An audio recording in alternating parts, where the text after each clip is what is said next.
Hello and welcome to this video. My name is Keith Carpenter with MarketChief, and if you're watching this video right now, you're most likely a business owner, and there's a good chance that you're using paid advertising right now to try to grow your company.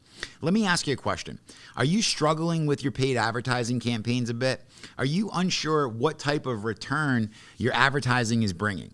Are you concerned that maybe you're not maximizing your ad budget the way you could be? Or maybe you just feel like you're paying too much for what you're getting back in return, right? At the end of the day, I think it's really the not knowing part that hurts the most, right? As advertisers, we want to know exactly what's going on with our investment. And in this digital age, there's really no excuse for not knowing. But it's not your fault because tracking online advertising is really not an easy task. You have to be good at it. So I have something I want to share with you for free that's going to help. It's a cheat sheet that my advertising team uses to create winning ad campaigns. Essentially, if you want more visibility into what's working and what's not working, if you want to increase your profitability on your advertising, double, triple, or quadruple what you're bringing back in now, if you want to discover how to cut your lead costs in half, which is a dream, right? And then reinvest the difference back into your newly profitable ad campaigns, this 9-step blueprint cheat sheet is going to walk you through exactly how to do it step by step. See, after over 5 years of literally intense advertising, millions of dollars in ad spend, we've cracked the code on how to squeeze as much profit as possible out of every dollar of advertising, okay? That's what we do. And right now I'm gonna give you, and I'm gonna show you how we do it when you get access to the 9-step blueprint. Now, let's face it, if you don't get this advertising thing under control, not much is gonna change, right? You're gonna still be in the same position. You're gonna still be left in the dark at how your money is being spent on your ads, right? You're going to continue to spend money on advertising without maximizing your ad budget. The team morale remains low because they need more leads and sales to survive, right? And God forbid your revenue starts to slip in the process, but it doesn't really have to be that way, right? When you get access to this 9-step blueprint that's going to maximize your advertising profits, you're actually going to discover how to create a marketing machine that will squeeze profit out of your marketing campaigns 24 hours a day. See, these exact 9 steps are the steps that we use, and you can too, to make sure that all cylinders are firing in your ad campaigns. Because when you implement this formula, you're really going to know exactly what your money's bringing back in. You're going to know exactly what your lead costs are. You're going to know exactly how much it costs you to acquire a customer. And most importantly, which ads are working and which ads are not. I'd recommend using this 9-step blueprint really as an audit, right? Go through it step by step, evaluate your current ad campaigns, go through it with your team, and I promise there will be some things that you're doing already. There's going to be some things that you could be doing better, and there's going to be some things that you might not even be doing at all right now, okay? So take this gift and use it to get the most out of your paid advertising campaigns. Like I always say, advertising should not cost you money. So with this 9-step process, you're going to get the max return on your ad spend. You're going to cut your lead costs in half, and you're going to double, triple, possibly even quadruple your return on ad spend. Before we hop into level 1, this is what we call the profit pyramid. Now, all advertisers are somewhere in these 4 levels. So if you're already at level 4 and your ads are profitable, you're probably not going to find a ton of value in this video.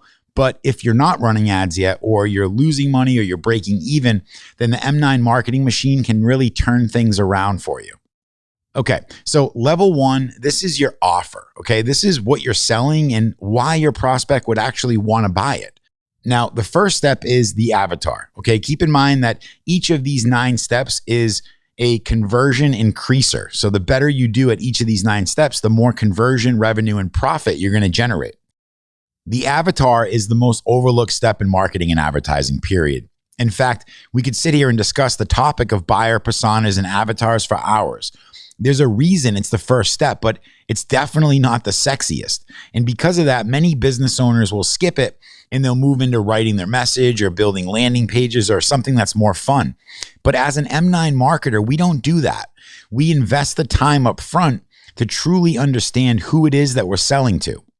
So here's the 3 simple steps that you can take right now to evaluate your ideal avatar. Number 1, get clear on one specific avatar, one specific type of buyer for a specific product you offer. Number 2, You're going to choose one specific problem that you can solve for that avatar. And number 3, you're going to solve that specific problem in a specific time frame. The reason why this is so important is because you're investing good money to drive traffic into your marketing. And if you don't get their attention and show them right away that you can solve their problem, you're going to lose them in a heartbeat. And I'll tell you, that becomes costly fast. But when you nail the avatar part of your marketing program, you're going to immediately notice an increase in conversion, because the people that you want to buy from you will actually stick around. And some of them, guess what? They'll actually buy. So ask yourself, does your current offer focus on a specific avatar? Are you promising to solve the one main problem that your avatar faces? And are you giving them a specific time frame that it will be solved? Remember, there's a saying, when you try to talk to everybody, you end up talking to nobody. So get clear on who your offer is for, the problem you solve, and how fast you can solve it. Okay, so now it's time to dive into step 2 of the M9 marketing machine and talk about messaging. Messaging is often referred to as copy, or the act of writing messaging is referred to as copywriting. Copywriting has been described as salesmanship in print, because you're using words in print to sell your avatar on what you offer. By now, you should have your avatar identified, the one clear problem you solve for them and the time frame you solve it. There's a misconception that pretty websites or landing pages are going to do the selling for you. That's completely false. Words sell. Images help, but without the words your avatar wants to hear, your marketing isn't going to convert high enough for you to fund your advertising program. But when you get the words right, your conversion rate will increase, and that's the entire mission of building an M9 marketing machine. It's to use each of the 9 areas to incrementally increase the conversion of the campaign, which means more profit, more revenue, and more happiness for you and your employees. So here's the parts of your campaign that are going to require good messaging. Okay, number 1, your advertisements, right? If your ads stink, your campaign's going to stink. You have to stop them right in their tracks, and you do that by getting clear on who you're talking to and what problem you're going to solve. Number 2, landing page. Your landing page requires words to continue the sales conversation, right? Oftentimes, you're getting them to give you their email in exchange for something they find valuable. We'll talk more about that later. 3, sales page. Your sales page requires a carefully crafted pitch to convert. See, online, there's no back and forth with a sales rep. You must understand all the objections and overcome them on the page. Number 4, upsell. If you offer an upsell to your product, you need to write the words out that are going to sell it, right? It's going to have its own page, and there must be a message, and that will be in the form of either words or a video. Number 5, email and SMS or text message. And if you're generating leads like you should be, you need to use words in your emails and your SMS messages to convince your avatar to either schedule a call with you, return to your offer, or dig into a piece of content that you created for them. Many people have said that we are all in sales, whether we're in the profession of sales or not. To make your way through life, you got to be good at selling your ideas to others. And never is that more true than when you're investing money to advertise. The backbone of your entire marketing machine is going to be the words that you use to sell your avatar. Now, you can see why it's so important to get the avatar dialed in, right, before you do anything else. Because if you don't, your messaging is not going to do the job it needs to do in order for your campaigns to be profitable. Okay, so now it's time to dive into step 3 of the M9 marketing machine and talk about funnels. A funnel is nothing more than a series of web pages strung together to move your avatar through your sales process. A typical funnel structure, just to illustrate, would be an ad to a landing page, to a conversion page, to a thank you page. And now that you've gotten clear on your avatar and you got clear on your messaging that sells the avatar and what you offer, it's time to put that message and that offer online for your avatar to see it. And we do this using a funnel like this one illustrated right here. One thing to remember about building a funnel is it does take strategy and testing. The way you string your pages together can make a difference in the conversion rate of your funnel. For example, do you have a higher conversion rate on your landing page if you use what's called the click pop button to convert them versus sending them to an entirely different page to convert? And the answer is it depends on many factors, and it requires testing to know for sure. In fact, the entire funnel structure should be undergoing testing the entire time from the very beginning. You know, it's common to make a few hypotheses and then run tests to see which of those perform better. At the end of the day, the goal of the funnel is to provide a strict path that your avatar can take to begin the process of working with you or buying from you. Less decisions for them to make, less distractions, just a primary focus on solving their key problem in your set time frame. Okay, let's do a quick recap. At this point, you've completed level 1 and you have clearly defined your offer. You have a specific avatar, you have a clear sales message, and you have a strategic funnel setup. And those are the 3 things right there that make up your offer. Okay, welcome to level 2 of the M9 marketing machine, and this is traffic. This is where we flood your offer with highly targeted visitors that are ready to buy. It's time to dive into paid ads. Now that your offer is constructed properly and you're confident that your ideal clients are going to love it, it's time to get that offer in front of your avatar. Now, when it comes to traffic, there are many options out there. But since we're trying to get in front of our ideal avatar, as an M9 marketer, we start with search ads. If you're not familiar, an example of search ads would be someone searching on Google for what you sell. When the results load on the page, your business shows up at the top of the page with a strong headline. And of course, the information that you uncovered in the first step helps make a strong promise to solve their main problem fast, right? So they either call you directly from this ad or they click over to your landing page to check out what you're offering. And because you targeted a person who is actually searching for what you offer, you have a much better chance of closing that lead compared to, let's say, running ads randomly on Facebook saying, hey, look at me, to a bunch of people who may or may not be interested in what you're selling. That's called interruption advertising. And it can work well for certain businesses as their main traffic source, but in most cases, you're going to be better off seeding your funnel with people who are motivated to get what you sell right now. If you can't sell to people who are looking for it, it's going to be very, very hard to sell it to people who aren't. So prove your offer with search ads. And remember, wherever you buy traffic, there's a significant cost for it, right? So as an M9 marketer, we prefer to bring in the most highly motivated traffic first. Then we use a strategy I'm going to teach you in step 5 to get back in front of them again and again until they convert. It's a proven system that allows us to squeeze out as much profit as possible and oftentimes achieve higher than a 5x return on ad spend. Okay, so now it's time to dive into step 5 of the M9 marketing machine. We're going to talk about retargeting. Retargeting or remarketing is the act of running ads to the people who already saw your offer. Now, in the previous step, we turned on the proverbial faucet of traffic using paid search ads, which is the best traffic to start with if you want to get profitability as fast as possible. But here's the challenge. According to WordStream, the average conversion rate for a cold search traffic is 2 to 4%. That means even if you're on the high end, 96 out of 100 visitors are going to leave your offer without taking advantage of it. And if you're paying $1 a visitor, let's say, you just lost $96 of advertising money. So as an M9 marketer, we have to ask the question, how do we get that money back? And the answer is simple, retargeting. We use sites like Facebook and YouTube, LinkedIn, and thousands of other sites across the web to get back in front of the people who left your offer without buying and drive them back over to your offer again and again until they're ready to buy. So instead of using these platforms to try and find new clients, which is like trying to find a needle in a haystack, we use them to scoop up new sales by staying top of mind until they're ready to buy. In fact, more than half of your total revenue will most likely come from a retargeting strategy. If you don't have a retargeting strategy, you're missing out on critical revenue that you need to really make your campaigns profitable. Okay, so now it's time to dive into step 6 of the M9 marketing machine and talk about organic traffic.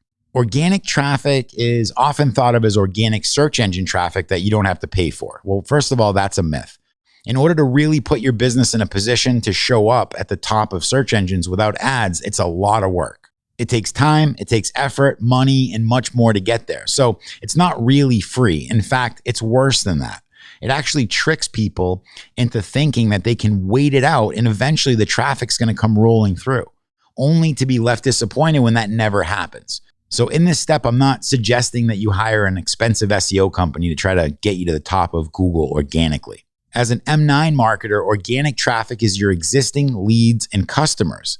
This is one of the most overlooked sources of traffic we see. Most businesses have leads and sales contact information that they never use. They never follow up with. They never ask them to buy again, and they never ask them to refer them. And in most cases, the information isn't even easily accessible if they did want to start using it to grow their company, right? And this is why every MarketChief client we work with gets access to our CRM system. So every single lead generated gets organized in a database so you can always communicate with them at the push of a button, literally in the matter of seconds. Without this component of an M9 marketing machine, you're really leaving loads of profit on the table. But incorporating this is going to help you add to your overall revenue from ads and help make your campaigns more profitable. At this point, you've made it through level 2. The first level where you learned how vital your offer is to make this whole thing work, and level 2 where you caught a glimpse of the perfect traffic strategy to generate more visitors and revenue from your campaign. And now on to level 3 where we're going to talk about conversion. Now, step 7 of the M9 marketing machine is leads.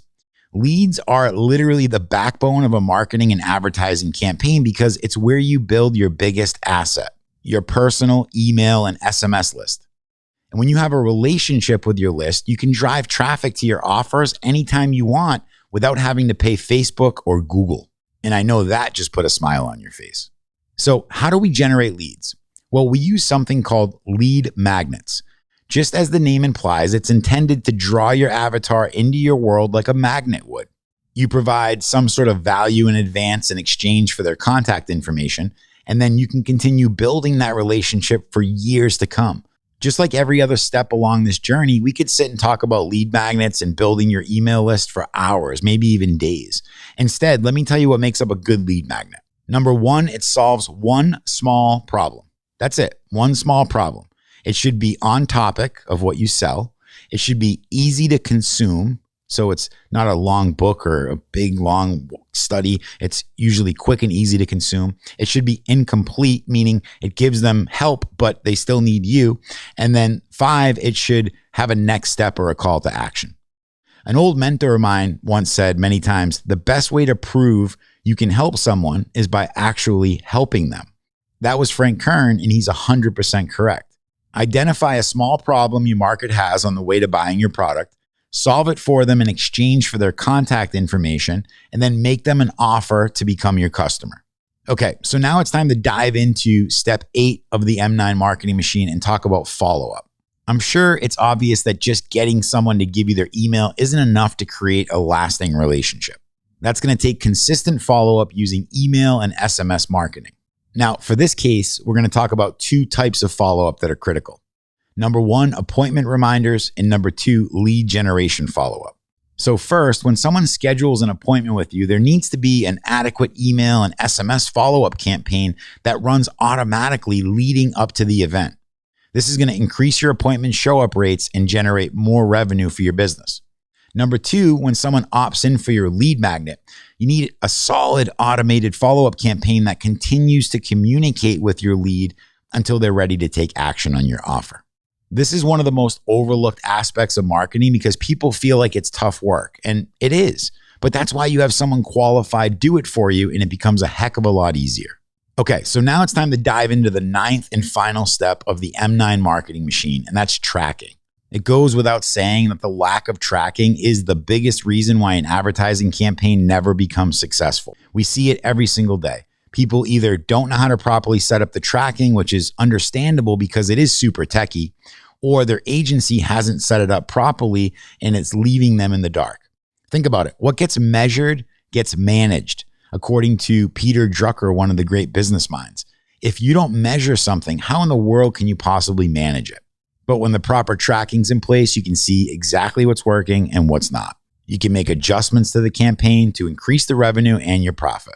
And the tracking really is the control mechanism in your campaigns to be able to squeeze the most revenue from them. So what type of stuff should be tracked? Well, here's some basic KPIs. First is CPC, cost per click. Okay. Now, sometimes the more expensive clicks can perform better. And if certain keywords are costing more and you don't know if that's actually bringing in revenue, that's going to be a problem. So tracking the cost per clicks all the way back to the advertising. CPL, cost per lead, from each source, not just overall. So knowing how much our leads are costing everywhere they're coming from. CBA is cost to book an appointment. CAC is your cost to actually acquire that customer. So how much money did it cost to buy the customer? And then EPC, if you're doing e-commerce, would be earnings per click. So it costs $1 for a click. And every time somebody comes to our store, we earn $5, right? So it would be $4 earnings per click. Those are some basic KPIs you should have in place when advertising. And I repeat, it's not good enough to just know these numbers overall, right? You got to know them for each ad set or campaign that you're running. We even track right back to the actual keyword that brought in the phone call or the lead, because the more you can see when running ads, the better. So whoever's in charge of your ad campaigns, have them be sure they can report back to you the most granular tracking details, or else you're really limiting the potential of your advertising. Okay, so that is the M9 marketing machine. Let's do a quick recap. So first step number 1, you pick a specific avatar with a specific problem. Step 2, you write a message that lets them know you can solve it. Step 3, you put that message and offer online using a funnel. Step 4, you turn on paid search ads and drive targeted visitors into the offer. Step 5, you run retargeting ads all over the web to bring them back in. Step 6, you use organic email lists to drive more traffic to your offer. Step 7, you use a lead magnet to build an email list. Step 8, you follow up with them using email and SMS messages. And step 9, you set up proper tracking to continue making it all better every single day.